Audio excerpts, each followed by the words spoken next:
We're talking about what's hype, what's not, timelines, and how best to prepare for the next generation of communication technologies. Our speaker today is Lindsay Notwell, Cradlepoint's VP of 5G Strategy and Global Carrier Operations. I also want to mention that any slides or videos that you're going to want to be looking for will be available after the webinar. So I just wanted to let you know that. And with that, I want to turn things over to our expert, Lindsay Notwell. Lindsay? Good afternoon, everybody. Today we should have some pretty interesting information about 5G. I will tell you that I'm broadcasting from a top secret location, and I can't tell you where I am, but I can tell you that I am staring at a 5G cell site. So we'll leave that to your imagination.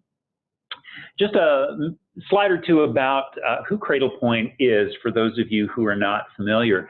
You know, we're one of those brands that many people haven't heard about, but that use us every day in their course of the daily walk, whether that is accessing securely Wi-Fi or on a bus or in some sort of a coffee shop where we provide the backup for the primary access. So they fail over in case of a primary network outage to cellular, which is a great way to do that because you can't cut the air. We do a lot in smart cities.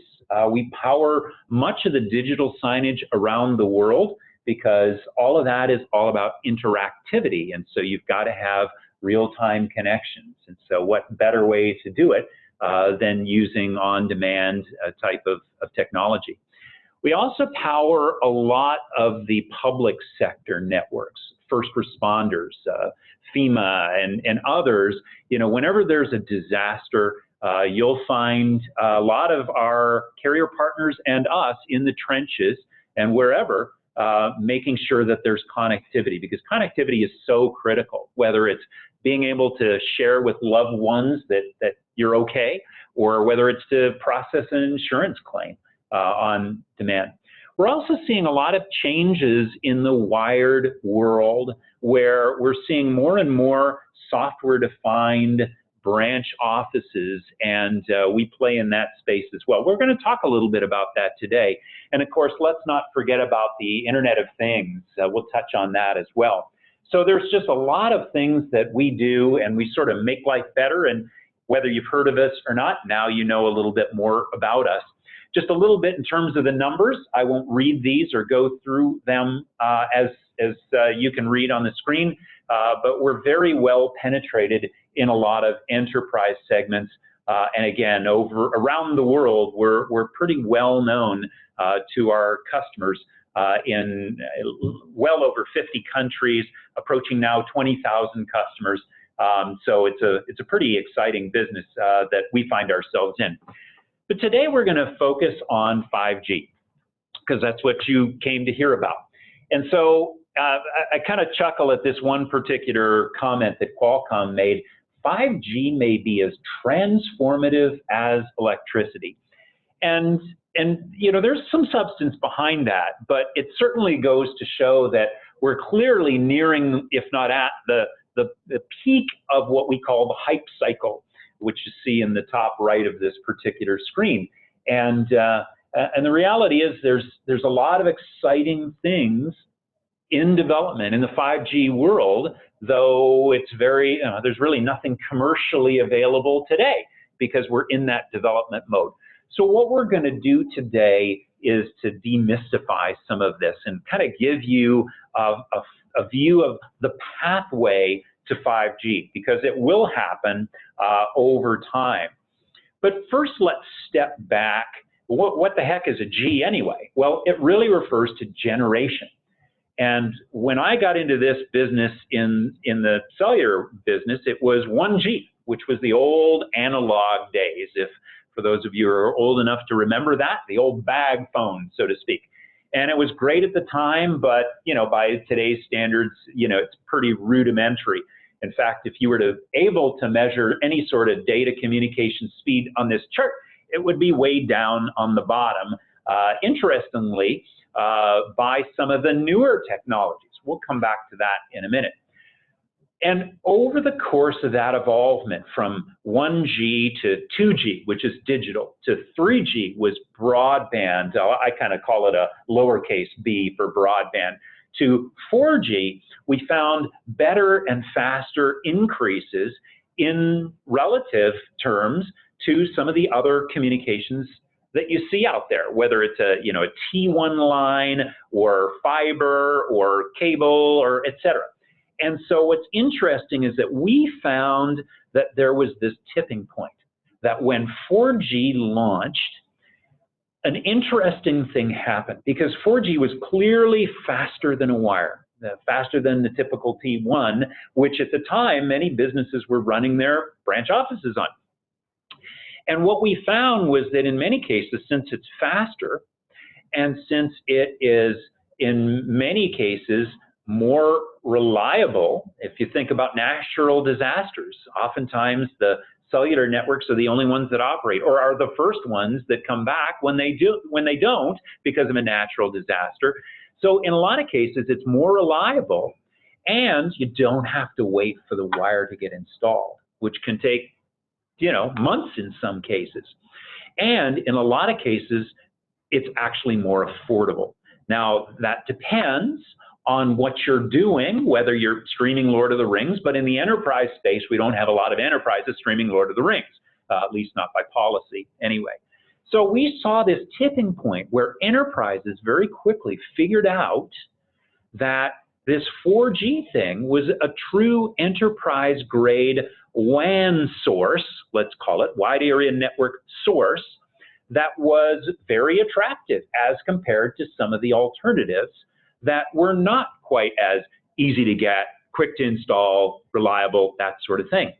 And what has happened over the last several years is that we have seen LTE, it stands for long-term evolution, do just that. It has evolved over time. It has gotten faster with various categories, which is what those bars represent, that as the newer technology in the network and in the device working together has come along, it's made networks faster, but also more efficient, which is great, because in the long run, the more efficient a network can be, the ultimately lower cost that the consumer will have, because it's just it's an economic driver. And so where we're at today is in what we call LTE Advanced. There are various releases. I'll get to that in a second. But the current state of the industry is, in the laboratory, theoretical speeds are in the roughly 300 megabits per second. Now, what you actually get is certainly less than that, but oftentimes more than what the many operators will advertise as your typical speed, because they're just trying to engineer a network to deliver on a regular basis. In many cases, you can get lots faster than that. Over the next year, we're going to quickly see LTE Advanced move towards something called Gigabit LTE. You'll see that name get used. You'll see others use things like 5G LTE or 5G Evolution, something like that. You'll see various marketing names, though that is not true 5G, and I'll get to that timeline in a second. But the interesting thing you will see over the next year in this Gigabit LTE world is much faster, truly gigabit, again in laboratory, types of throughput, where you're delivering very, very high speeds and very significant latency performance even before we get to 5G. And then 5G will come along. So let's talk about that timeline a little bit. Before we do, one of the things that I wanted to mention is that 4G, while it was a tipping point, what that tipping point did was drive lots of usage and lots of users. There are millions and millions of LTE connections out there that are running enterprise businesses. But in doing so, what that found was some stress points, because there are some weaknesses in 4G and some challenges that 4G have yet to solve that 5G will solve. I'll give you a couple of examples of that. So the last time that you went to a football stadium or a baseball stadium, depending on which time of the year we are, I guess we've got both right now going on. And so in those kind of situations, one of the problems is connection density. So as one network planner once told me, the concept is everyone gets a seat at the table, but you may not get that much to eat. And so in that kind of a situation, when you have super high, tens of thousands of users in a very small space, the connection density doesn't allow for the normal user experience that you would get in your car, at your house, when you're walking down the street. 5G will set out to solve that problem. In the case of ultra low latency, so let's talk about latency for a sec. First of all, let's define it. So latency is defined as when I press the button, when I get a response back, right? So oftentimes that's measured from end to end, meaning I'm pressing the button here, I'm going to, let's just say, a distant server, it's then responding and round trip sending me back the response. That is often measured in milliseconds. One of the big advantages 4G had over all prior technologies was that it broke the 100 millisecond barrier, 1/10 of a second from the time I press the button to when I get back. In network terms, that at the time, that was about 7 years ago now, that was defined as real time. Anything over that or slower than that, it was not really real time. Anything under that really was. And so that started to open the door to applications like video conferencing, where before wireless video conferencing was jerky and not a good experience. But in the case of LTE, which by the way, we're operating this webinar over, you really don't notice because it's moved into the real-time realm. One of the things that 5G sets out to do is to increase that. I'll actually get into some numbers in a second. So this gives you the opportunity where 5G or 4G opened these floodgates for great applications. And what it did was highlight, hey, we need some further problems in the technology that need to be solved. So what are those problems that 5G sets out, or opportunities, if you will, that 5G sets out to solve? Well, generally in each generation, we get an order of magnitude of improvement, a 10x kind of thing. And so in the case of 5G, we'll even see some better than that.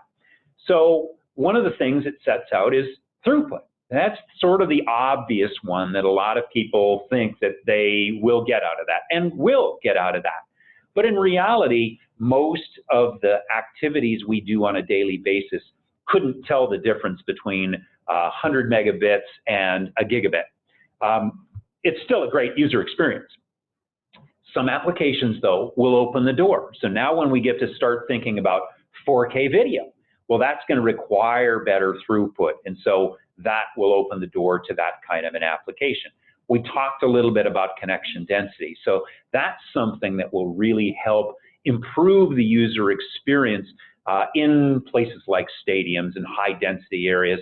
And also as we start introducing the whole IoT thing, because if we think about the number of devices that each of us as humans have, which might be anywhere between 1 and 3 or 4 if you have a laptop or a tablet, and as well as your phone.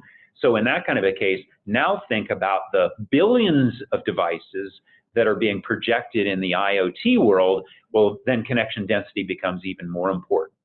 I talked about spectrum efficiency a little bit ago, just in the general term of efficiency, but ultimately for us to be able to have all of these kind of capabilities, the network needs to be efficient so that everybody gets enough food at the table, to use that analogy I used a little bit ago. Traffic capacity, similar. Decrease in latency, we just touched on. And this is an interesting one because that opens the door to a lot of new applications that we'll touch on in just a couple of slides. Because in this case, it's talking about delivering latency as low as 1 millisecond. Now, that's round trip end to end. Now that requires a fundamental change in the networks today, the network design. And so that's one of the reasons why this won't happen overnight, because the network has to evolve as much as devices and the radios do. So let's talk about what other things we're trying to improve in categories. So one of the things that we're really trying to improve as well, especially for the Internet of Things, is around battery life. Because if you're designing a network for IoT, you want to have the ability for something that doesn't need to be charged by a 110 or 220 outlet. You might want something to be solar powered, or you might want it to be battery operated. And some of the design guidelines are around 10-year life of batteries in some of the low speed applications of 5G. And so those are some of the things that are needing to be solved by 5G in that particular triangle of solving Internet of Things applications. Enhanced mobile broadband, I think, will probably get, especially in the near term, the headline news about throughput and performance and those kinds of things. I kind of think of it as wireless fiber, where the kind of performance you'll be able to get as 5G evolves is as good as or better than fiber optic technology, both in terms of its throughput as well as its latency performance, especially in that final mile. So if you think about many of the fiber to the home kinds of scenarios, for those people who have that today, it's wonderful, but in many cases, they had to wait years to get it because of community zoning requirements, and it just took a long time, and frankly, a lot of cost by the network providers to be able to deliver that fiber to the house. Well, one of the dynamics that 5G will introduce is the ability to eliminate that last run of fiber to the home or business, because you'll be able to use the 5G capability to do so. And then that adds to the economic equation. And then lastly, we talk about mission critical control. So this leads to new use cases that will totally change the paradigm in some sectors. So let's talk about that. So let's talk about some of the use cases or applications that might benefit the world in general. So I've ordered some of these.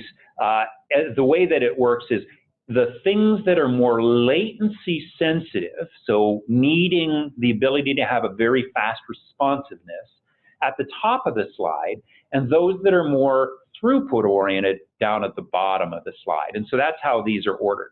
So let me just give you a couple of these examples that are latency sensitive.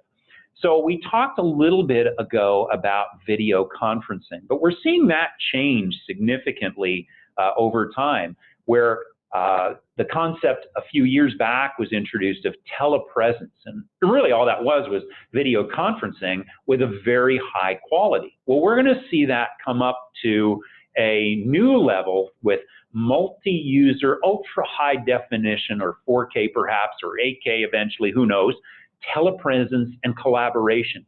This will enable enterprises to be able to run their business more effectively. So in today's world, we've got better communications than we used to, but it's still not the same as a face-to-face meeting, which is why I'm in this top secret location. But on the other hand, if we had the ability to do ultra high definition telepresence, so in that case, now I've got multi-users over multi-locations all around the world able to have great collaboration with multi-user whiteboard sharing capabilities and video conferencing, I as an enterprise can save a lot of money on travel. We see new applications in what I like to call remote SME, subject matter expert. So think about something, this is a little bit out there, but think about the ability to perform, especially on the battlefield, surgery remotely. Now, that may be a little bit far-fetched, but we've thought about a lot of things today that we take for granted that at the time we thought were far-fetched, like the ability to have the internet in your pocket. So don't think in terms of what might happen literally tomorrow. Think figuratively the kinds of things that could happen.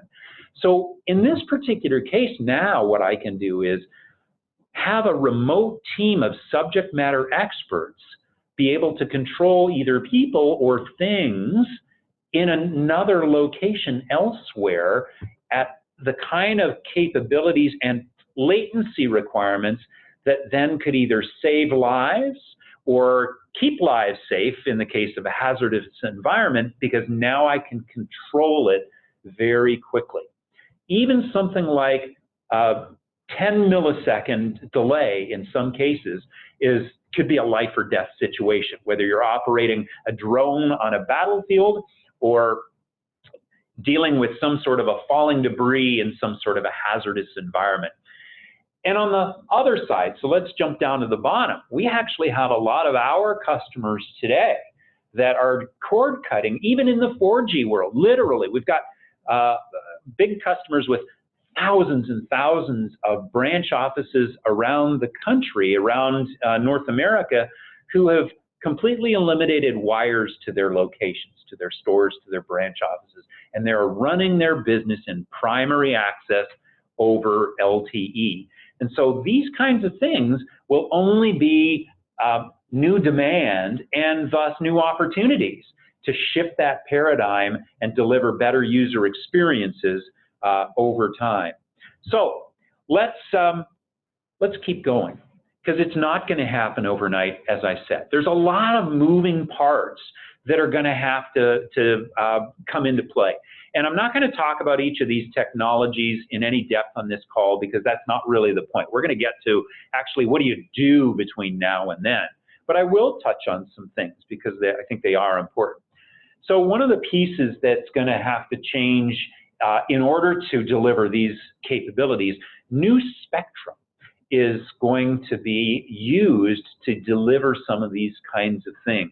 And many of you, I'm sure, have seen in the news some of these sound bites where various operators around the world are bidding on spectrum that's being auctioned off by their regulatory bodies in their countries that allow them access to certain pieces of spectrum. Some of the lower pieces of spectrum that are available, for example, 700 megahertz or 600 megahertz, allow for far distances and very deep penetration into buildings, whereas some of these higher bits of spectrum in what we call millimeter waves, say up in the 26, 39, 60 gigahertz range, again, also known as millimeter wave, the ability there is for very wide bands of spectrum, and that will allow very high capabilities for throughput to be able to be delivered. So the other thing that we need to be thinking about are the standards, and I'll touch on that in some depth in another slide or so.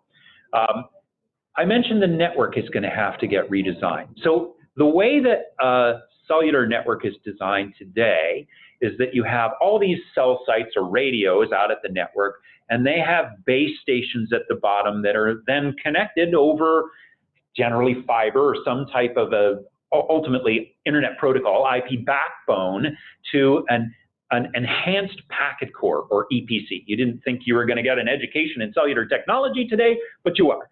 So that core then exits to the internet for the end destination and then the return, and everything's routed through the core to the end point. Well, if you're going to have a design criterion of 1 millisecond or less in latency, you kind of have to re-engineer the network so that the core will have to get distributed to the edge. That is a big job. It's a very expensive job, and that's something that will take a couple of years to do in order to do that.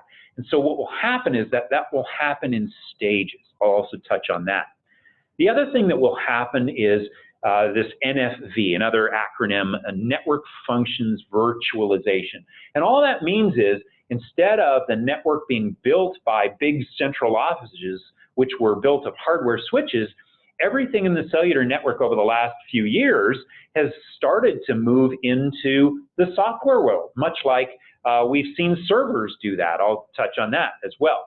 And there are some other technologies that, again, I won't go into today, that are going to need to happen in order to make this work. Lots of moving parts. So as I said, this is going to be a pathway to 5G. And the first step in that path is the standards creation. And so the body the lead body that does that is the 3GPP partnership program that was formed many years ago, and all of the networks around the world use that same set of standards so that they can interoperate. That's why when I go to Spain and I need my phone to work, well, it works. I'm not using the same network I'm using here in the US. I'm using one that is working because they all comply to the standards. And so what will happen is you'll see that roll out over the next couple of years between now and 2020 or 2019. It'll never stop, really. It'll just keep evolving over time. But as it relates to 5G, you'll see that happening over the next few years. And it's going to start with fixed wireless access. And the reason for that is because when you add mobility into the picture, and I'll define that in two ways. First of all, mobility means now I can move, which means I can drive, which means I have to be able to hand off from cell site to cell site. Well, that's more effort. And then if I want to roam somewhere, or I want to move to another, even in the same general area, but for whatever reason, I move onto another domestic operator, then in that case, we call that interoperability. So the two networks have to interoperate with each other. Let's just call that roaming for grins at this particular point. And so those standards have to be built in as well. Those will come a little later.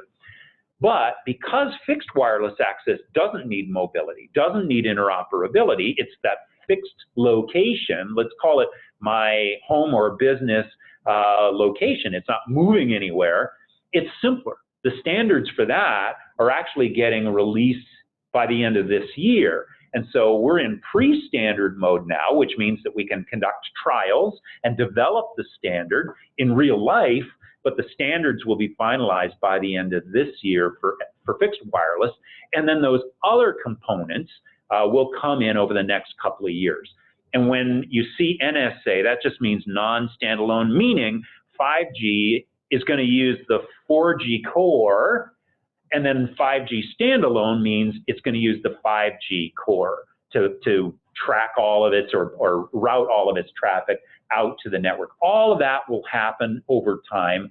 And then LTE will continue to evolve into the foreseeable future. Now, I'll give you a couple more bits of trivia. 2G, in many cases, has gone away. A number of operators have already turned off the 2G network because the 1G network was turned off in the early 2000s. There are no more analog radios. If you have your old bag phone, you can turn it on, but it's not going to work. 2G has been around, and all of the 2G phones are gone, but there are some 2G data devices that are still out there. Some of the network operators have turned those off, but you'll see the vast majority of those getting turned off within the next few years, if they haven't already. 2G needs to go away, and 3G, by the way, will also go away, but you'll see that happen over time, a little bit longer. And the reason why these networks need to go away is that so the spectrum that these devices are using can be reutilized or refarmed, as it's called in the biz, to some of these newer 4G and 5G technologies, because spectrum is the most precious resource that we have, and that's why it's so important, and where we have to reuse these older frequencies. So then along will come 4G. It already exists, and what you'll see is Gigabit 4G, as I've been talking about. Now, many of the networks have that in place today, literally today, and some are completely loaded, some are in the process of loading in the network, this capability, and there are some devices, a handful of devices that have this capability, and it's just sort of turned off, it's dormant right now. And so when we have those devices in the network and we're ready to turn that on, I'll just say the carriers are ready to turn that on, the network operators are ready to turn that on, then that will introduce a little bit of a kick step in the performance of those devices, and it also adds more efficiency, as I talked about earlier. So you'll see that. Now, the reason I'm mentioning 4G in distinguishing from 2G and 3G, 2G and 3G will go away. 4G will work hand in hand with 5G for the foreseeable future, right? Never say never. Eventually it may go away, but for the foreseeable future, 4G will be around. And there are a couple of reasons why. One of them is just to create a smooth transition, because you've got hundreds of millions, billions of users that have 4G devices that aren't just going to, turn around and buy a 5G device. It didn't work that way. So there has to be a graceful transition over time. That's one reason. Another reason is that as we introduce some of these new capabilities, you want to be able to provide the right use case in the right place. One of the things that millimeter wave will do is introduce the big bands of performance that we talked about a little bit ago. But one of the two-edged sword of that is millimeter waves don't go very far. And so the network operators will have to build lots and lots of cell sites, microcells, if you will, small cells as they call them, to be able to support that, because those waves don't go very far and they don't penetrate into buildings very far. And so there's going to be this hand-in-hand interworking between the networks. Now, as far as the end user is concerned, this will be very, very seamless. At the end of the day, you don't really know, other than maybe an indicator on your phone, when something moves from 4G to 3G or Gigabit LTE to 4G. You just won't know. It's just very seamless. But you wanted to know about 5G, and so you came to this webinar. So I'm just telling you a little bit more than maybe you need to know, or at least your end users need to know. Okay, so now, what will happen in terms of when this stuff's going to become available? So my prediction, this isn't because, I've got the inside track to everything. It's just that we do work with a lot of the operators around the world that are doing some of these trials. I believe you'll start to see some network commercialization in the 2018 timeframe. I believe you'll start to see that. It may be limited in geography. It may be limited in the number of people that get on the network, but you'll see that starting in 2018, I believe. You'll also see it just be fixed access, because again, the standards for mobility and interoperability won't be coming out until early 2019. But that will happen then, and what we'll start to see, in fact, here in the US, I believe all 4 of the major operators, Verizon, AT&T, Sprint, and T-Mobile, have announced plans to launch by the end of 2019 full 5G. Whether that ends up happening, of course, will play out over time, but that's at least the public information that we know as of today. And so then we'll see full 5G. And I just got to tell you that it's not just hype. We're seeing incredible activity. Even the standards have gotten accelerated. So if anything, I'm not sure we'll see much faster than that, but I really don't see this getting pushed out very far, if at all. So, as they often say, but wait, there's more. So we talked about what it is, when it's coming, how it works to a certain degree. But you're, for the most part, IT professionals, and so we need to be thinking about how are we going to prepare for that? What should I be doing now in order to get ready? Because I don't want this thing sprung upon me and suddenly I'm behind the 8 ball. So in order to do that, first I want to get you thinking a little bit about disruption, dislocation, but opportunity. So I'm going to ask you a pop quiz, a few pop quizzes, and you're all on mute, so I'll answer them myself, but I want you to start getting your juices flowing here. What would you say is the world's largest movie house? Would it be AMC? Well, if you said so, you'd be wrong, because the world's largest movie house is Netflix, approaching 100 million users. It's actually 1/3 of all of the internet traffic downloads that are out there is video, is Netflix. What's the world's largest hotel chain? Well, it's Airbnb. So, okay, I know you're getting used to my thinking here. What's the most used reference tool? The pocket. It's the smartphone in your pocket. You generally check it somewhere on average 160 times a day. what's the world's largest data center? I mentioned them earlier. It's Amazon. And what they've done to servers is move that into the cloud. And so Amazon Web Services is this massive set of data centers around the world. Finally, what's the world's most valuable music retailer? That would be Spotify. And so we're starting to think in new terms in this new millennium. And so I just wanted to get your juices flowing a little bit. Now, this kind of information that you see on the screen is probably old news to many of you IT professionals out there, but the reality is change is only accelerating. And so as you see these things happening, you know, the growth in internet traffic, your workers more mobile, you know, IoT, and then the kind of bad guy attacks that are happening using IoT, webcams and the like. And the, you know, the expectations of customers just going higher and higher every day. Our old world of network architecture. Now, I'm not talking about the cellular network anymore. I'm talking about your IT end-to-end network, your data center that's out there. Its old architecture is going to have to be rethought in this new world because, frankly, there's a perfect storm of change that's going on out there. Now, many of you have already started experimenting and even deploying software-defined networks. And so that's been sort of one storm of change, if you will, that's been rocking your world and in many cases improving your world. But there's more. Obviously, you came today to listen about 5G. 5G will change your world. It will absolutely change your world because think about it. When you're dealing with an endpoint that can do gigabits and tens of gigabits at every endpoint, that's going to rock your world from an IT data center architecture standpoint.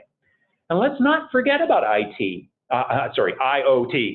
We're not forgetting IT either, where IoT is going to have so many connections and so much risk from an attack surface standpoint that you have to think differently.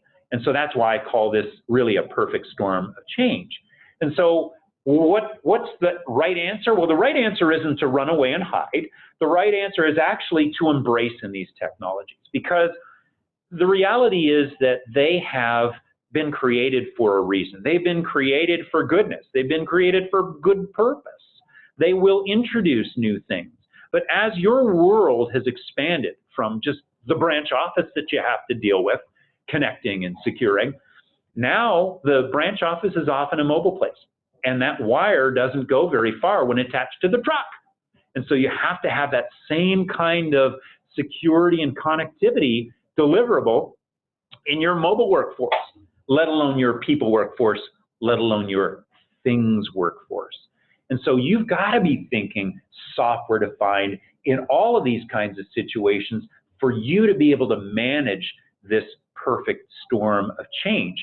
I mean, for me, the bottom line is you've got to stop thinking about stacks of hardware stacks, if you will, and start thinking more about software stacks. If you're managing a data center today, you already are. I mean, let's face it, you're already thinking in that world, but you got to think more holistically from an end-to-end standpoint, because you've got to be thinking about things like 1 millisecond latency round trip.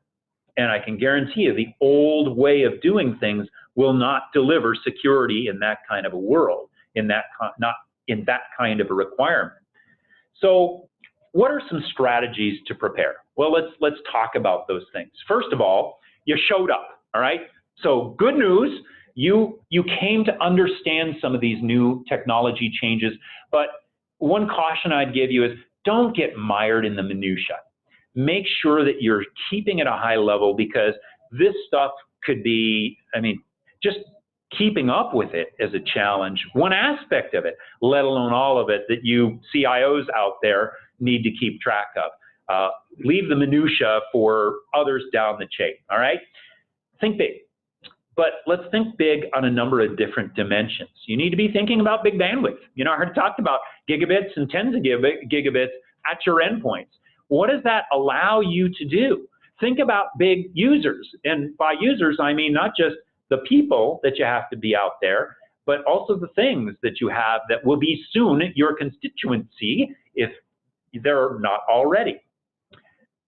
Definitely think software defined. And that's one of the key messages that you've got to walk away with today. In that new world order, stacks of hardware isn't going to cut it. You also should be thinking about anything as a service. Think about your ability not just to scale up, but to scale down. Because the practical realities is there are ebbs and flows with any business. And so if all you're worried about is the next license pack that you've got to be able to acquire in order to manage the growth, what happens when you shrink and your budget shrinks along with that? You've got to be nimble enough to manage that. So be thinking about those types of things. But also, let's start thinking about taking advantage of some of these new technologies. And I'm not talking about accounts receivable here. I'm talking about augmented reality. So one of the really cool use cases I've seen, actually there's some YouTube videos out there you can Google on, but that take this whole remote SME concept. Even in the 4G world, it's out there. But the one video I saw, which was cool, is that they used Google Glasses or a variant thereof, and they actually had a call center of highly skilled technicians that were directing the efforts of field technicians, much less skilled, i.e. much lower paid, to be able to, using that technology, to be able to see the device being repaired and have that on the glasses. You'd be able to see sort of the telestrator like you see on the football screen or on our screen right now, and that subject matter expert be able to direct them to be able to do a very sophisticated repair on something that's highly intricate, even though it was a fairly low-cost individual. That can shift the business paradigm. And so from the economics of that, you can create a competitive advantage. Because let's face it, your job as an IT professional is to do one of three things, or three of three things: make money, save money, or create a competitive advantage. And so in those kind of cases, by taking a new approach to things and leveraging some of this new technology, you may be able to pull off two or three of those, and that's when you can really make a difference. Look at things like leasing, because the hardware life cycle, what we used to think in the 3, 5, and sometimes case the 7-year life cycle, you may want to be thinking shorter and taking some of these pieces of hardware, let's just say, as a shorter term so that you can move up as these new technologies come along. Because in many cases, it's not a software upgrade. It will require a hardware upgrade. Also review your security approach. As I said, this is going to be a world of an attack surface. And so you need to be thinking about how you're securing those endpoints while maintaining the low latency requirements that some of these applications will have. Of course, in order to do so, take an inventory. You know your refresh cycles. Look at that proactively. It's being consciously competent is what it comes down to. And then lastly, talk to your end user community. Spend time with your chief marketing officer to say, if you had these new capabilities of massive bandwidth increases and lower latency, so you could use some of these new technologies, virtual reality, augmented reality, the use cases on that slide, and many more. I mean, you all will come up with much more creative uses for this than we ever can.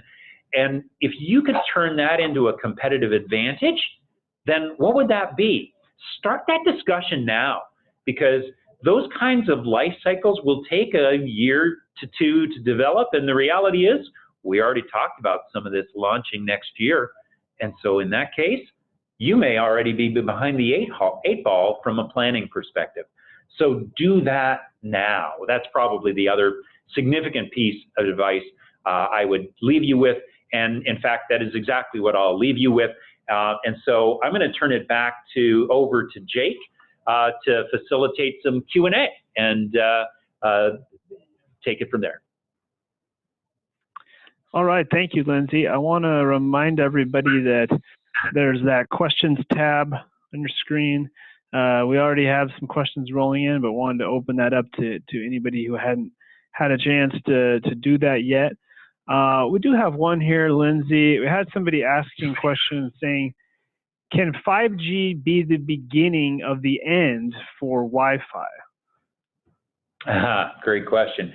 There's a lot of debate around that. In fact, there's some standards bodies around Wi-Fi that, certainly do that. I'll give you a couple of comments about that. Ultimately, it comes down to economics. So the reason that we used to use Wi-Fi was that Wi-Fi was faster than my phone, 3G, and sometimes 4G. But in this new world of even today's LTE as well as Gigabit LTE, it's likely that that's going to be faster. Again, it depends on your home connection, let's just say, or your business connection, but it's definitely an equalizer.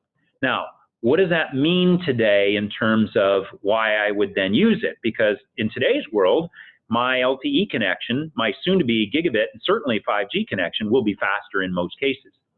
So in that case, we then fall back to the economic equation. In today's LTE world, LTE is a metered offering, meaning when I buy my monthly plan, I get a monthly allotment, and then I have an overage. And so, that's an unexpected charge, and one that makes me want to go to Wi-Fi, because then I do have fixed costs.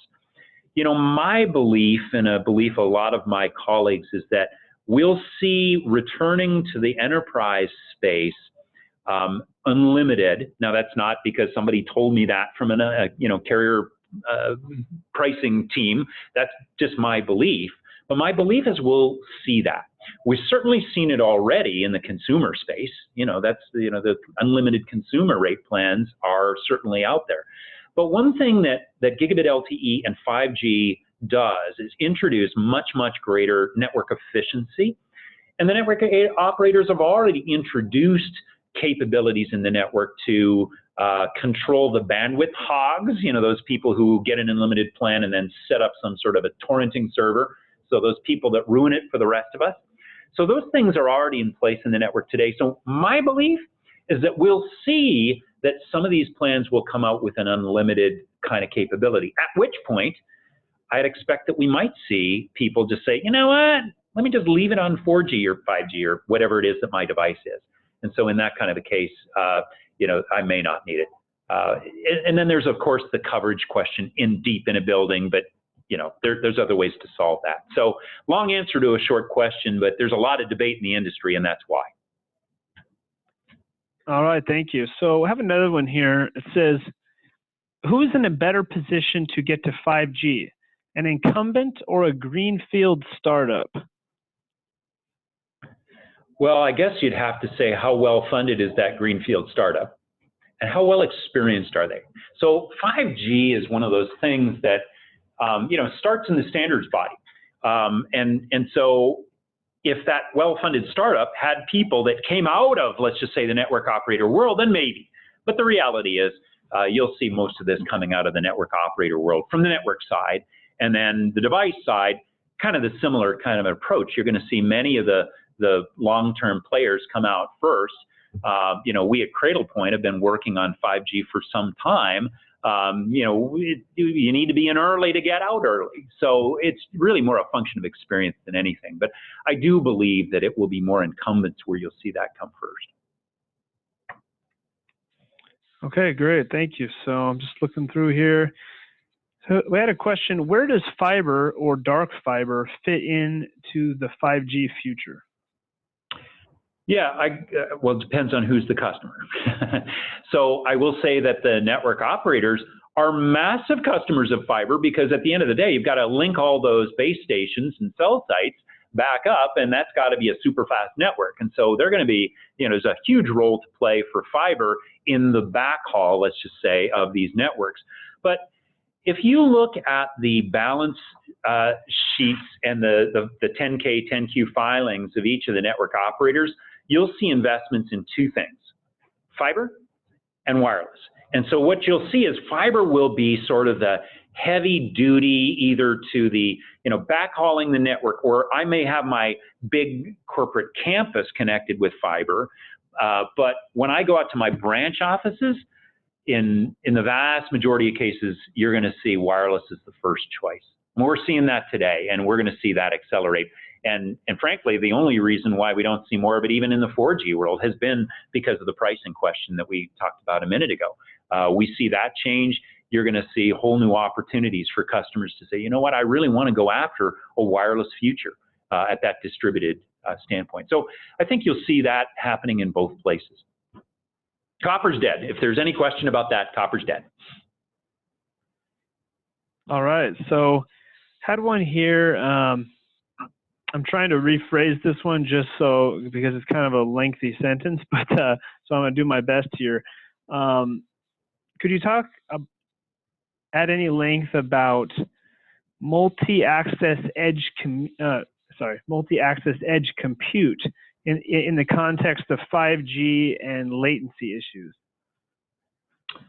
Sure. There's a couple ways to look at that. I'll try and keep this one short.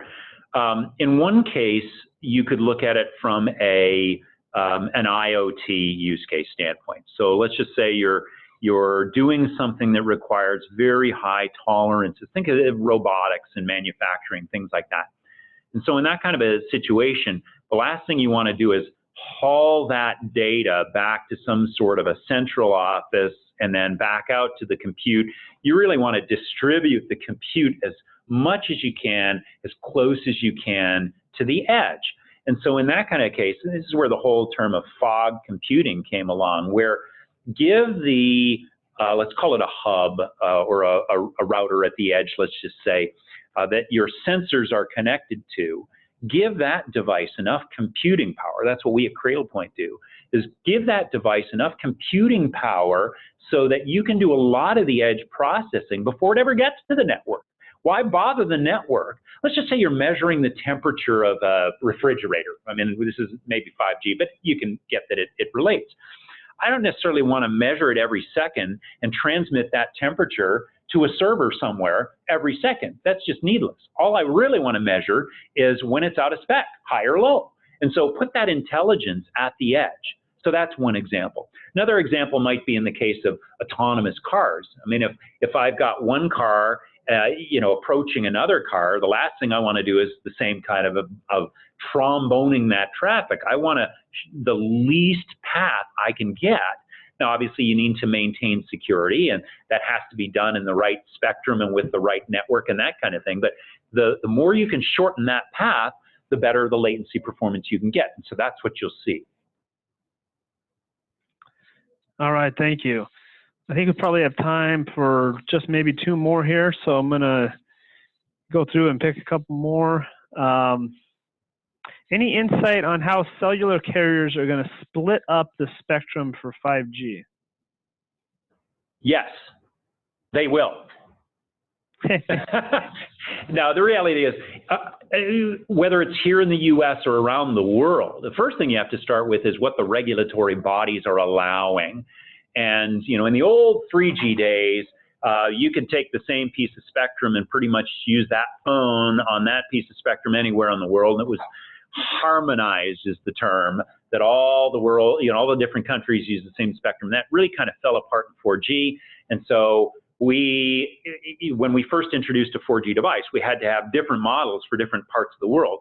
Over time, as the radios became more sophisticated and supported more bands in them, then it became easier and easier. But it's still not harmonized around the world. We've kind of gotten close, but they're all going to first have to look to the regulatory bodies to see what spectrum is available. Some of it will be unlicensed, like the same spectrum that's being used for 5 gigahertz Wi-Fi is also being used for cellular in an unlicensed and licensed play. It's just working together. And also in what's called globally the C-band. Here in the US, it's called CBRS, Citizens Broadband Radio Service is what that stands for. But in the 3.5 gigahertz range, or thereabouts, because that's where it varies around the world, there are different pieces of spectrum going on there. But again, I'll try and shorten the question or the answer is, it's going to have to be split for different purposes, and where each carrier can get permission to use or buy permission to use in their own country. All right, thanks. So let's just take one more question here before we wrap up. Want to be respectful of everyone's time. What does 5G mean for fixed broadband wireless access in rural areas that are primarily being served by proprietary technology today? Yeah, that's a great question. I think you'll see a couple of ways that 5G will address the rural market. So the rural market, the challenge there are still parts here in the U.S., which is, covered 97% of the population. Well, the 3% are because they're in the boonies, right? That's what we're talking about here. And so in those kind of cases, the reason there aren't cellular networks is because there aren't enough people there to really cost justify it. Let's face it, these aren't nonprofit entities, they're for-profit businesses. And so that has opened the door for a lot of those kinds of companies to be able to introduce that last, rural access. And so in those kinds of cases, there will be an opportunity for 5G depending on the network operator's strategy, depending on the spectrum that they're using, whether it's, millimeter wave, which is by and large going to be restricted to urban cores or places where there's enough population density to cost justify something, or on some of the lower bands like 700 and 600 megahertz that have much longer reach. In many cases, those reach 30, 40 miles if unobstructed. So in a lot of those cases, that's what you'll see. Definitely there's a role to play, but the reality is there's such an insatiable demand by consumers and enterprises for connectivity and the ability to do new things, that whenever there's somebody who has a willingness to pay, there will be somebody who has a willingness to sell. And so I think there's a lot of opportunity for everybody in this business. All right. Well, I think that's all the time we have today. I want to thank everyone for joining us. And on behalf of Lindsay and myself, want to invite you to learn more about Cradlepoint if you're so inclined at cradlepoint.com and see what we're doing in a variety of industries with our software-defined cloud-managed solutions. I wanted to thank you again for joining us and remind you that the video and the slides will be available after the webinar. So with that, have a great day.